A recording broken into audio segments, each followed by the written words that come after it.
the Vicks Vapor Rub of poetry. I open the loving book and put it face down on my heart. The words go in, a compassion lick, camphor, menthol, eucalyptus. A little bit of something soothing at the beginning. It comes in a rush. When there's a poem that comes, it needs to be written. I carry a notebook all the time. If I'm in bed and I don't have the notebook, I'll come back downstairs and bring it back up again, because you never know when a poem's going to come and I don't want to miss it. What do? I do all kinds of things. The thing that I love to do the most is to use poetry in the world somehow. And there's always ways, because people are using language every minute of the day. I started to write when I was about 12. I was a kid and I needed a place to vent, and I wrote in what I called a diary. The writing was always central and important, and a way that the pen dipped into my heart and wrote very directly. And that's when the poetry really took off in its stream, and I started to write, have things published, and there have been 5 books. At the same time as the poetry really started to take off and become very important, I was training to be a psychotherapist, and I became a psychotherapist, and I worked. So those two things were happening at the same time, and they were separate. Years and years later, really, in 2007, I'm going into a staff meeting at the university, and I just decided that I needed a poem to take me in, because I was very anxious. You know, staff meetings are like. And about a year later, I was going on leave to work on another book, and one of my colleagues said, well, will you be coming in to give us a poem sometimes in the staff meeting? And I thought that was a very strange thing. And that's when I thought, oh, well, there's something in that. What is that? That's how the beginning of the work I do now came to be. It started by this idea of something I developed at U of T called Poet and Community, where I brought the poems into places and started to use them as the focus of people's explorations.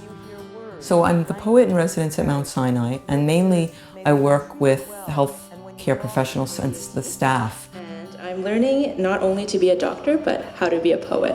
I think I was overwhelmed with all these feelings I suddenly had. I felt like my universe was undergoing all these cosmic shifts. But then, through all this nebulousness, I found Ronna, and I found a really great way to sort of express myself, and that the truest, best way that I could really interact with these feelings and to put them to good use through my future role as a doctor was to write them through poetry. You know, in a healthcare setting, there's so much emotion that's in everything that we do. There's so much emotion in just walking through the hallways. And Ronna really helps us to stop and to reflect and to really kind of take that all in and take it all in and really process it in a way that's healthy, as opposed to just becoming sort of numb to all the emotion that's going on around us and within us. Poetry goes anywhere. I got to work with 2 people from the family medicine unit in Mount Sinai, and they asked me after a conversation to come and sit in the waiting room and prescribe poems. And I don't know what people talked about with Ronna, but it was clear to me as I watched that she was dispensing edification and reassurance and support, exactly what we'd hoped she'd do. Use these poems. Use these poems as breaks in meetings that become tense and threaten. Use them to alter the wind in the room. The sail in the boat can fill and go a different direction. There have been many, many, many workshops I've made up, depending on what the need is. So I'll have a title for a workshop, and the theme will be there. I have a workshop called Awake at Work, and I have a workshop called, there's so many, but I have one called What If You Didn't, and Other Questions to Ask When You're Exhausted. It doesn't matter who it's for. The workshop is customized for those people. And the poems that are chosen very specifically to address those particular questions. If the poem is the poem that fits that moment and that person. Something happens in them. And whether it evokes in them a feeling that they then write about, or that they just simply have the experience of hearing that poem and they feel something about it. That's where there's this strange kind of chemistry that happens with the poem and the person. Ronna could be in a room of people. She can take someone aside and write a poem for them. Be available for them in the way that they may need some words expressed, or her own encouragement for them to find a space in themselves to do some writing on their own. So great. I just love it when it works. Sorry, I know that people don't want to sit there watching me sigh, but there's something that happens, and maybe the sighing is that it just goes in a different way. And people are so used to talking and being talked at, rat-a-tat-tat, that that's so linear and up here and high pitched. To actually drop down into the experience that you're having and have it given back to you in a poem that actually reflects your experience, a poem that's read to you, a poem that's written for you. Those are such powerful things. I just feel like it's a great gift to be part of seeing that.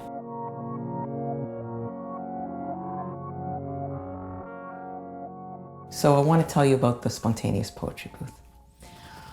So what happens at the Spontaneous Poetry Booth is that I sit at a table with a big sign that says, "The poet is in a public space, anywhere where there's people around." And then people will come up to the table, sometimes a little nervously, and I say to them, they don't have to know anything, they don't have to do anything. I'm going to write the poem. And then I ask them what they need a poem about. And then it's very interesting what happens, and then they sit down and we start to have a conversation.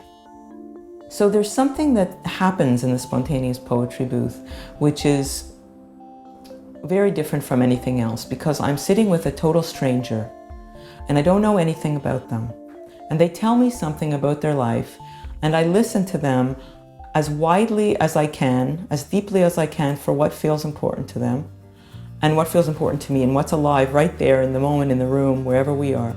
And I write whatever is coming. I just sort of pull it out of wherever and I just write it.